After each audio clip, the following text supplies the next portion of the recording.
Donc la question qui nous traverse ici dans ce débat public, c'est véritablement quels sont les enjeux de cette transition écologique et sociale dont on parle tant. C'est pour ça que je vais passer la parole à Henri d'Orfeuille, alors quelqu'un que je connais depuis fort longtemps, des personnes qui m'a formé également, qui a été, alors c'est un ingénieur agronome, donc nous avons deux ingénieurs agronomes à la tribune aujourd'hui, c'est toujours important, nous avons dans la salle également. J'ai appris à apprécier d'ailleurs les ingénieurs agronomes, en les connaissant. André Houillet-Morfeuille est docteur en économie aussi, double compétence non négligeable, et a un long parcours très très intéressant au sein du monde associatif en particulier, des institutions universitaires de recherche, mais du monde associatif. Il a été président de Coordination Sud, qui est le regroupement des ONG humanitaires, en fait. Un peu plus petite, c'est là que je l'ai connu comme un acteur français central sur ces sujets de relations Nord-Sud. Il a été également, alors je ne pourrais pas tout décrire ton CV, ça va être un peu compliqué, mais président de Finansol, alors que vous connaissez beaucoup plus, pour le regroupement des opérateurs de la finance solidaire, qui se rapproche quand même déjà beaucoup plus de nous. Et il vient de sortir, surtout, alors Henri aujourd'hui il est dans une petite association très intéressante, Résolis, recherche et évaluation de solutions innovantes et sociales, avec laquelle le réseau Gogan travaille, puisque nous avons un partenaire commun qui s'appelle la Caisse des dépôts, qui en parlera certainement, et qui s'intéresse aux enjeux de création et de maintien d'emploi avec la transition alimentaire. Nous avons été embarqués par Résolis, et c'est très bien, dans cette aventure de qualification de ces nouveaux services, nouveaux emplois. Henri nous en parlera. Et Résolis est une plateforme qui recense les initiatives. Alors, j'ai pu découvrir notamment en janvier, sur le site de Résolis, vous verrez, c'est très intéressant, il y a des revues. Donc, la revue du mois de janvier, c'est 60 initiatives contre la précarité alimentaire, qui recense en France toutes les initiatives associatives. Nous y sommes évidemment, pour lutter contre cette précarité alimentaire. Et enfin, Henri vient de publier aux éditions de Fondation pour le progrès de l'homme, l'IRG, l'Institut de recherche sur la gouvernance, si je ne m'abuse, ce livre Transition agricole et alimentaire, la revanche des territoires. Voilà pourquoi on l'a invité. Donc, je vais te passer la parole. Alors, la question, c'est, puisque maintenant tu as écrit un livre, Transition agricole et alimentaire, est-ce que tu peux nous en dire un peu plus sur qu'est-ce que c'est que cette transition agricole et alimentaire? Merci, je suis très content d'être parmi vous. J'ai beaucoup d'estime pour votre organisation. Oui, mon CV, je vais dire, à force de vieillir, on finit par avoir fait un certain nombre de choses. C'est ça le problème. C'est bien d'avoir fait beaucoup de choses. Bon, enfin, bref, voilà. Alors, la transition, oui, donc, je vais prendre 2 ou 3 minutes quand même pour ce petit sujet.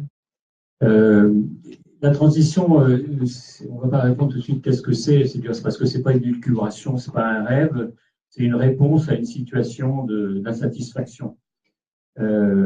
Si les choses vont bien dans un domaine, on va parler du système alimentaire au sens agricole et alimentaire, il n'y a pas besoin de changer. On continue comme ça et on change. On ne fatigue pas à imaginer une transition. Si on imagine une transition, c'est parce qu'il y a des problèmes et qu'il faut résoudre. Alors, deux mots sur le système alimentaire qui est aujourd'hui largement dominant. Ce système est le produit de 2 processus d'évolution d'histoire longue, un processus de mondialisation et un processus d'agro-industrialisation. Voilà. Les deux se rejoignent souvent, se croisent, etc., mais ils ont des caractéristiques assez différentes. Donc, pour l'essentiel, la mondialisation, elle a concentré les activités économiques et donc elle a concentré aussi, donc dépecé les territoires d'une partie de leur moteur de développement, parce que le système alimentaire, c'était le cœur du développement de nos territoires. Historiquement, il y avait une population qui était liée à l'agriculture, à la production agricole et jusque sa transformation, le système alimentaire, qui était le cœur des économies locales. Et donc, effectivement, aujourd'hui, les territoires, on le voit, ça a même des répercussions politiques, ils sont plutôt vieillissants, les jeunes sont partis parce qu'on ne trouve pas d'emploi, peu de création de richesses, etc. Et puis, concentration aussi services publics, etc. Donc, on est dans une espèce d'amenuisement, de paupérisation des territoires. Bon, donc ça, c'est une première conséquence de ce processus de mondialisation. Et puis, du côté du processus d'agro-industrialisation qui a 150 ans, voilà, grosso modo, c'est ce qu'on appelle la deuxième révolution agricole. Il n'y a eu que 2 révolutions agricoles depuis l'histoire du monde. Donc, cette deuxième révolution agricole agro-industrielle, c'est mécanisation, intrants, génétique, etc., le modèle qu'on connaît dans l'agriculture. Voilà. Et donc, cette double évolution qui produit notre système qui est mondialisé et agro-industriel, il a été jugé positif longtemps. Il a apporté des avantages incontestables en termes de prix de l'alimentation, déjà, d'accès à l'alimentation, une sécurité, en tout cas toxico-écologique des aliments. Donc, pas de danger à court terme quand on achète chez vous, par exemple, quelque chose pour manger. Mais donc ces enjeux qui étaient considérés comme négligeables sont devenus de plus en plus prégnants. Et aujourd'hui, ils sont tellement forts, y compris dans la conscience générale, que on est amené à remettre en cause toute ou partie de ce modèle. Et donc, voilà. Donc, la transition, au fond, c'est d'essayer de répondre à ces caractéristiques négatives. Alors, dans les caractéristiques, je vais détailler un peu plus. Il y a le problème du côté de l'agro-industrialisation, il y a les problèmes d'environnement qui sont clairs dans la gestion des ressources naturelles, que ce soit les sols, de l'eau, la biodiversité, le climat, voilà. L'agriculture, le système alimentaire, grosso modo, c'est 30% des émissions de CO2, par exemple, ou de gaz à effet de serre plutôt. Et donc, problème d'environnement, problème d'emploi avec cette concentration. Je veux dire, on a mis 150 ans à passer de 60% de producteurs agricoles dans une population à 3%, entre 1860 et 2000-2010. Donc un problème d'emploi, un problème aussi culturel, c'est-à-dire que avec ce processus de mondialisation, évidemment, il y a une standardisation de l'alimentation qui fait que la diversité, la relation au territoire, à une identité alimentaire, tout ça a tendance à disparaître. Donc, alors, à ces problèmes, il faut donner une réponse. Et la transition, c'est la somme de ces réponses. C'est donc, premièrement, une reterritorialisation autant qu'on peut du système alimentaire, qui prend 2 formes. La première, c'est une renaissance des économies alimentaires locales, okay, utiliser les ressources locales, organiser des circuits locaux, retrouver la diversité des territoires, etc.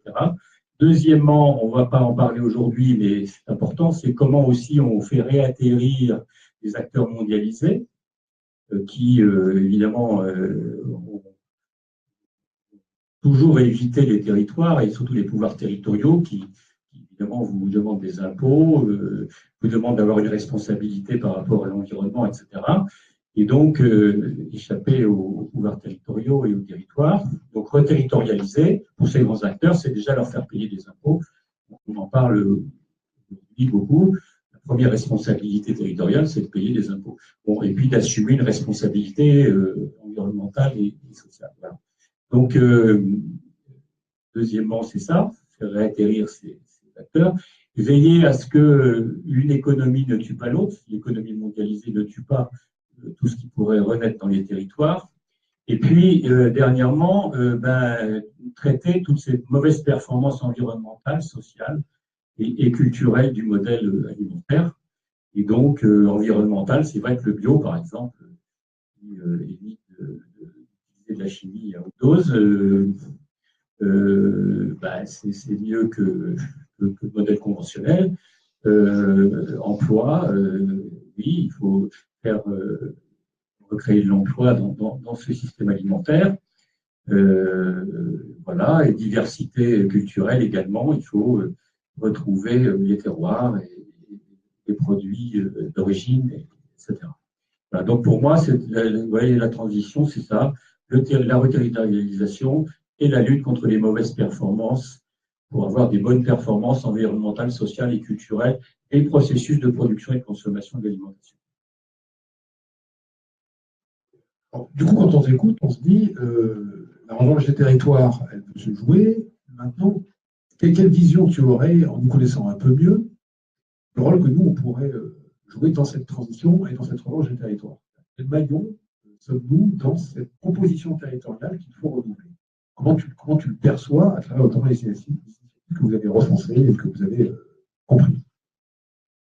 Je veux dire, le territoire, cette économie alimentaire territoriale, on peut la prendre par toutes sortes d'entrées. Donc vous êtes effectivement des acteurs du territoire, c'est clair.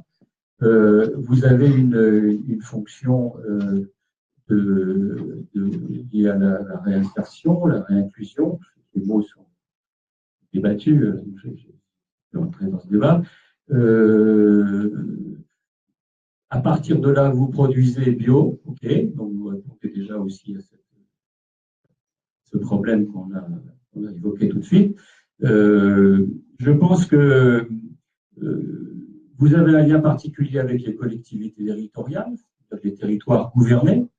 Vous avez un lien à travers l'alimentation, peut-être avec les cantines scolaires ou l'approvisionnement et la restauration collective.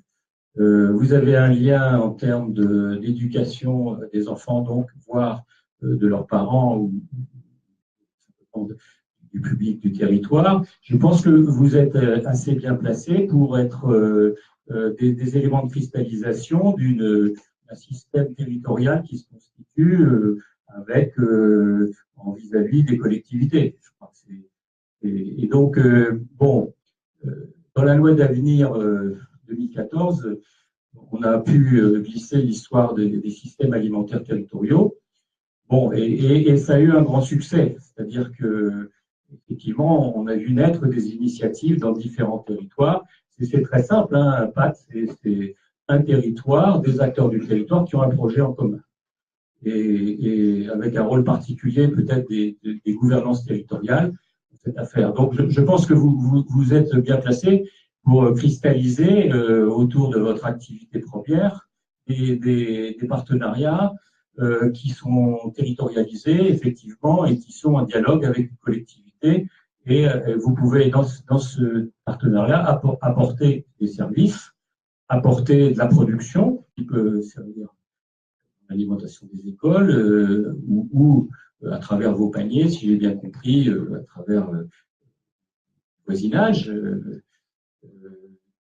Et puis, avec le problème qui est quand même, enfin, la question de l'emploi, c'est ce que tout le monde a dans la tête comme étant le problème majeur, même si, pas tous les jours, parce que, et même si on n'a pas compris que le travail était un marché mondialisé, on considère que le problème de l'emploi, c'est quelque chose de très local. Non, c'est l'état du marché à Jakarta a une importance sur notre marché à nous, etc. Donc, je crois que vous êtes bien placé pour cristalliser quelque chose. Je crois qu'il faut rentrer dans ces histoires de PAT, de projets alimentaires territorialisés. Je pense même, si on travaille effectivement un peu avec la Caisse des dépôts sur ce qu'ils appellent une nouvelle offre, donc ça s'appelle agroécologie, le sujet général, mais ça déborde ça. Ils ont considéré que c'est devenu une priorité pour eux maintenant. Donc, ils ont une offre de banque publique sur ce sujet-là. Et je pense que leur proposer une formule un peu systématisée de PAT à origine, insertion, bio, éducation des enfants ou sensibilisation, avec des partenariats qui enrichissent tout ça, sur un territoire donné, c'est bien que le territoire soit borné. Je pense que vous rentrez là dans une actualité vous rentreriez dans une actualité qui est forte en ce moment. Bien entendu. Un projet alimentaire territorial d'insertion, en fait, qui a une spécificité, qui pourrait être le creuset, le noyau d'un projet territorial qui crée des nouvelles alliances ou des peut-être un nouveau jardin qui évolue vers ça, en créant des annonces nouvelles. Ça peut être des projets nouveaux qui sont directement pâtes. On en reparlera tout à l'heure dans les débats, parce que je crois qu'il y en a quelques-uns et une d'ici qui sont concernés par des pâtes, et peut-être qu'ils diront ces projets alimentaires, comment ils ont été sollicités et quelles réponses ils peuvent apporter éventuellement. Voilà. Ce que je retiens, ce qui est intéressant dans ce que tu dis, c'est qu'il y a bien une spécificité, peut-être insertion à proposer dans ce système de projet alimentaire qui est en fait un espace de délibération, en fait, de discussion. Je pense que si vous voulez la question de l'emploi, effectivement, c'est spécialiste que moi, mais je crois que la création d'emplois locales dans les territoires, dans la proximité, alors c'est une ressource qui est difficile à évaluer parce que mais je pense que c'est un vrai gisement, quoi. Si on a un, il est là. Moi, j'ai travaillé à la Datar à un moment, la grande époque de la décentralisation. On avait déjà fait notre deuil du miracle d'avoir 100 000 emplois qui arrivent parce que je ne sais plus s'installe. Alors peut-être qu'on va avoir ça avec etc. Mais je veux dire, la création d'emplois, elle est plutôt dans les PMI et puis elle est souvent proche des territoires. Donc des expériences comme les vôtres sont très, très précieuses. En même temps, ce que tu dis, Israël, je ne suis pas sûr que tout le monde ait fait le deuil d'un miracle par l'installation de grandes entreprises de nos jours. C'est toute la difficulté aussi. Il faut renoncer à rien, mais bon. Alors, dernière question que j'ai envie de te poser. Vous êtes rencontrés certains aux états généraux d'alimentation. Alors, nous, j'avoue qu'on a essayé de suivre ce qu'on pouvait dans 2 ateliers, développement local, donc on est en plein, et puis précarité, sécurité alimentaire, etc. Toi, tu as été beaucoup plus actif. Est-ce que tu peux nous parler un peu de l'actualité de ces états généraux? Qu'est-ce qu'il en sort d'un point de vue législatif ou politique? Qu'est-ce qui pourrait en sortir? Est-ce que ça a été positif ou pas? Et informer là-dessus. Oui, moi je pense que ça a été très positif, toute la séquence atelier. C'était vraiment intéressant. C'était alors mis en présence des gens qui ne partageaient pas les mêmes visions, mais c'est le but des états généraux. Quand on regarde on a regardé très précisément les 14 rapports de synthèse des 14 ateliers portés par les présidents, donc il y a une valeur légitime. Donc il y a là-dedans, alors j'ai calculé, parce qu'on a fait un recensement précis, il y a 450 propositions. Alors souvent, certaines se ressemblent évidemment, mais ça a été les sans fleurs là, je ne sais plus qui, je ne sais pas dire. Mais c'est ça. Alors après, on a dit on va clôturer les états généraux, le Premier ministre est venu, mais il n'a rien clos du tout. D'abord parce qu'il manquait un ministre essentiel. Et donc, et puis il a bien vu qu'il ne serait jamais clos probablement, mais qu'en tout cas, il y aura une étape importante, c'est quand un certain nombre de processus de mise en œuvre et de suivi auront agi. Et donc, on en est en plein dedans. C'est-à-dire que dans les processus de suivi, il y a la loi qui est très orientée vers le problème d'organisation des marchés ou des acteurs qui jouent sur le marché, un peu moins sur ce qui est le deuxième chantier qui était celui sur l'alimentation, la relation avec l'environnement et la santé, entre autres. Problème de précarité alimentaire aussi. Il y a les plans filières qui sont le cœur du dispositif, c'est-à-dire qu'il y a 35 plans avec des filières, c'est-à-dire soit des végétaux, des animaux, etc. Il y a un plan ambition bio, il y a un plan phyto nouvelle bouture, il y a un plan commerce équitable, il y a un plan santé, sécurité, etc. Donc il y a des tas de processus en cours. Donc moi, j'étais dans une plateforme de 50 organisations qui étaient grosso modo la minorité syndicale et puis les organisations, notamment d'environnement, de consommateurs, etc. Et donc, c'est un travail assez collectif de suivi. Et donc, ces organisations sont un peu toujours dans ces processus. Rien n'est vraiment sorti. En ce moment, c'est la loi qui se discute à l'Assemblée, à travers la commission développement durable, après la commission économique, affaires économiques. Et puis après, le vote, ce sera plutôt vers la fin mai ou juin, en tout cas, voilà. Et donc, tout est encore ouvert et rien n'est vraiment fermé. Donc, pour l'instant, on ne peut pas en faire un bilan.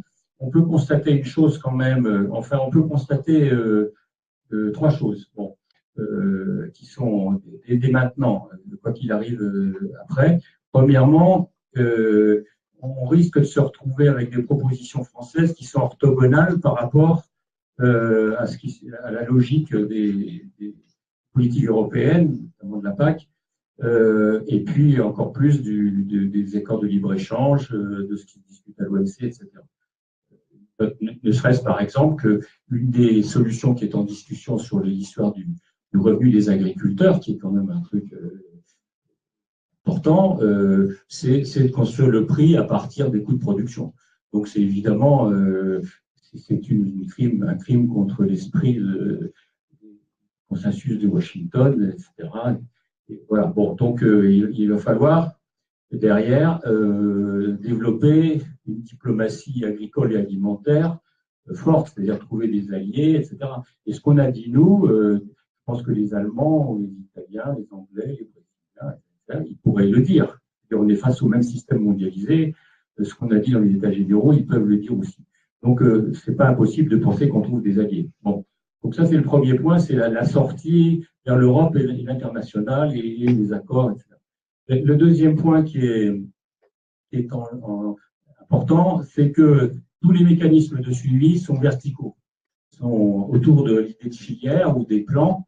Vous voyez, il n'y a pas de suivi territorial. Et donc, ça, c'est très embêtant parce que quand on regarde l'agriculture ou l'alimentation, c'est toujours la confrontation entre filière et territoire. C'est-à-dire, s'il n'y a plus de territoire, on ne voit pas très bien comment dans les filières, on va faire entrer la biodiversité, l'environnement, les systèmes de production, le rapprochement agriculture-élevage, etc., puisqu'on est sur le lait de chèvre ou on est sur la betterave. Bon, donc c'est difficile de… Et donc là, il y a un vrai manque. Et bon, moi, je travaille pas mal avec les régions de France. Ils pensent que c'est pas par hasard, que c'est une stratégie consciente de renationaliser le deuxième pilier de la PAC, voilà. Et donc, il y a une vraie inquiétude là-dessus. Et donc, il y a une contre-attaque qui va sûrement se manifester des régions de France et peut-être des collectivités et des autres collectivités. Donc ça, c'est un vrai problème et on est un peu là-dessus. Et puis, il y a un troisième problème qui est celui de la gouvernance du processus. C'est-à-dire que les États généraux, ça a été une grande fête aussi, de multi-acteurs, multi-doctrines, multi-tout ce qu'on veut. Et puis à un moment donné, il va falloir gouverner. Si on veut qu'il y ait un processus d'évolution qui soit un peu construit, il faut gouverner ce processus. Donc c'est la CNA qui est désignée, le Conseil national de l'alimentation. Et donc, si la gouvernance de la CNA ne bouge pas, il y a peu de chances que quelque chose bouge. Parce que telle qu'elle est, elle n'est pas faite pour faire de l'évolution, elle est faite pour faire du conservatisme. Donc voilà. Et donc ça, c'est un problème. Et là-dessus aussi, il y a des discussions. Donc, je pense qu'effectivement, la gouvernance va changer. Donc, mais on n'est pas pessimiste tellement. On était plus au départ qu'à l'arrivée, mais on n'est pas encore à l'arrivée. Là où on est encore dans la machinerie, dans le processus qui n'est pas terminé. Merci Henri. Alors,